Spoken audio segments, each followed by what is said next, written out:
The Innova 7111 offers professional-level functionality for reading and clearing OBD2 powertrain emission-related fault codes, viewing freeze frame and IM data, monitoring, graphing, recording and playback of live data, vehicle information, and performs emission readiness testing.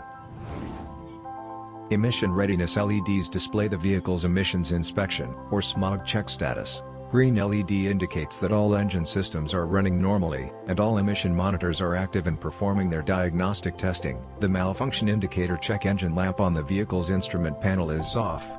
Yellow LED indicates there is a possible problem in one or more of the vehicle's systems. Either a pending DTC is present, or some of the vehicle's emission monitors have not run their diagnostic testing.